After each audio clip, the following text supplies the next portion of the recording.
Hey there, and welcome back to GenXGrownUp. I'm George, and this is Bit by Bit.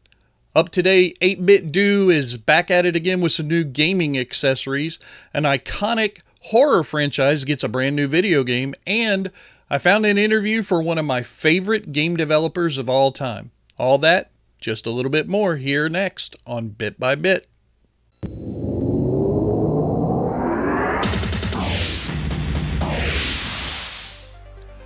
Okay, first up on TechSpot.com, 8-Bit Do has some new NES-themed collections to mark the 40th anniversary of that iconic console. Now, here is the graphic, and it's definitely eye-catching. So there are 3 devices, even though it kind of looks like there might be 5 or 6. So there's this keyboard, which also comes with these 2 giant buttons that can be programmed any way you want.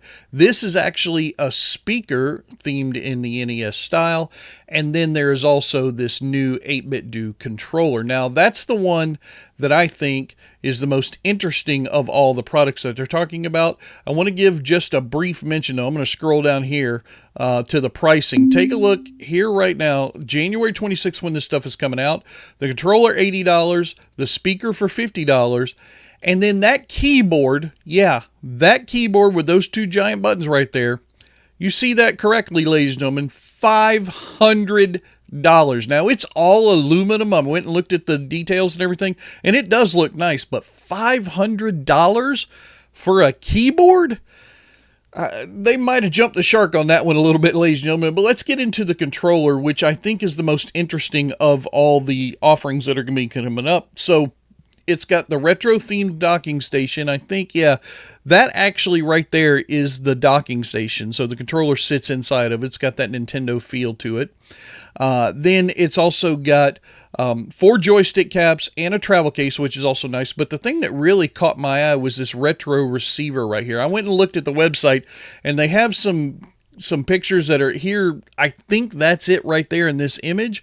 But what's interesting is you can see that they've got it plugged into an original NES hardware system, and it is compatible. So if you have an original NES, you can plug this wireless dongle into it and use this brand new 8-Bit Do controller. And it's got a whole bunch of features. There's like 4 shoulder buttons on each side or something, because I saw like an R3 through R4. Here's an image of that keyboard that still, I can't, $500, that's crazy.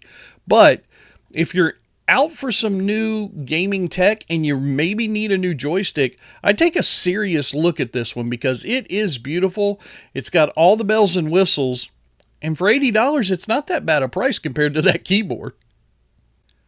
Okay, from our friends over at PCGamer.com, the same company who tried to put out a Friday the 13th game a little while ago that didn't go anywhere, now they're coming back with Halloween. And this one looks more than just a little bit interesting to me because there's a video right down here, the first look and release date. Now, this thing came out last month in September, but I wanted to wait until it got a little closer to Halloween before I showed this to you because it is very cool. So in this new game, apparently, you're going to be able to take one of 2 tracks. It's a multiplayer system right here. In multiplayer, definitely seems to work same way as Friday the 13th.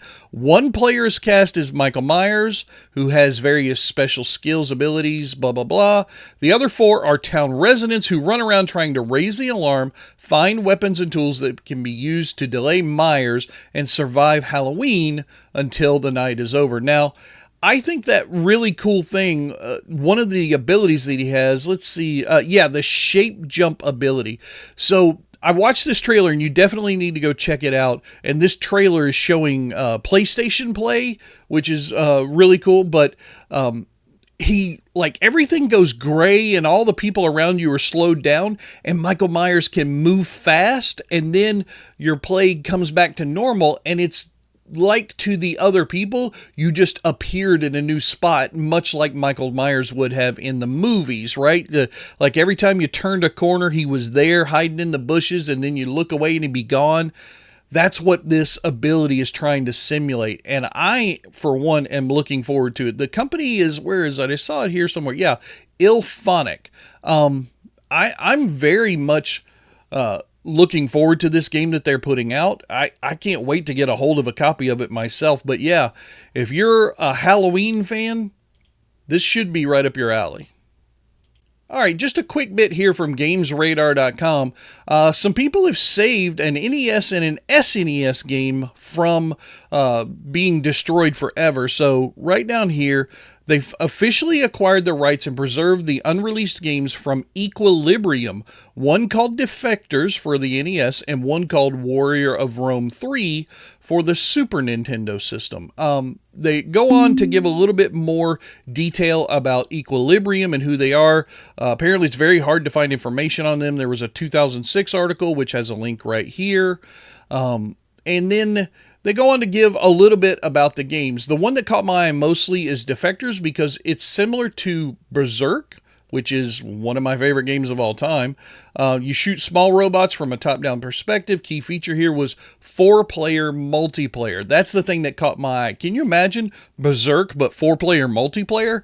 That would be pretty damn cool. Warrior of Rome 3 was also like, what was that? I think that was like an RTS. Yeah, it's an RTS title developed exclusively for the Sega Mega Drive Genesis by a company called Micronet. So anyway, some pretty cool stuff. I think this is a fun little article. I have a link for it down below in the description of this video as always. Okay, you know I love and hate my list here at Bit by Bit, but this one comes to us from GameRant.com, the 20 best-selling Dreamcast games of all time. Now, what I like about this list, ladies and gentlemen, is it appears to be just a statistical list. So there's no argument, there's no opinion, anything like that. It's just what sold the best. What's better about this list than some others I've seen out there is they list it by dollars and by units. So you can decide for yourself which one is the best-selling game. Do you think the one that sold the most units is the best-selling game, or the one that sold for the most money is? Now, as you can see, at the very top of this list, we've got NFL 2K on the second spot on the other list. Sonic Adventure is there. Sonic Adventure number 3 over here. So you can see a lot of sports and Sonic stuff. We got Crazy Taxi in there for units. My Shenmue didn't get much love, but it did tie in position number 9 from both lists, which I found interesting. Ready to Rumble Boxing, that was another great game. Love that one. Soul Calibur, of course, that's super awesome. It's funny, these first 6, they kind of just trade positions depending upon the games, and then when you get down to 7, you start to see a lot of things that are on the same line. Tony Hawk's Pro Skater 2, Sonic Adventure 2, a lot of great games on this list. Man, I'm telling you, this makes me want to go get my Dreamcast, pull it out, and start playing some games. And finally, also from GamesRadar.com, Ron Gilbert has given an exclusive interview where he says, "I never stopped thinking about adventure games." This is the man who created the legendary Monkey Island. Now, I really only included this in the Bit by Bit segment this week because, truthfully, this is one of mine and John's favorite games of all time, and Ron Gilbert, to me, is a legend. So he goes on just to talk a little bit about what he's been doing and why he never stops about games. This is a pretty long article. There's also a YouTube video that accompanies it where the article actually came from. I highly suggest taking the time to read this article and watching this YouTube video because Ron Gilbert absolutely deserves your respect and admiration. Monkey Island was one of my favorite games back in the day. It is so tongue-in-cheek. It is so funny. I love point-and-click adventures, and Monkey Island may have been the best of the bunch. And that will wrap it up for this edition of Bit by Bit. Thank you so much for sticking around to the end. I can't thank you guys enough for all the kind words, especially over the past weekend at PRGE 2025. That video has done a lot of views and had a lot of great comments. I will continue to keep bringing you Bit by Bit every single week. Again, thank you guys, and we'll talk to you again next time. Bye-bye. That's going to do it for the news making headlines in the gaming world right now. I am George, and if you want to see more, hit that subscribe button, and I'll keep on bringing you the news bit by bit.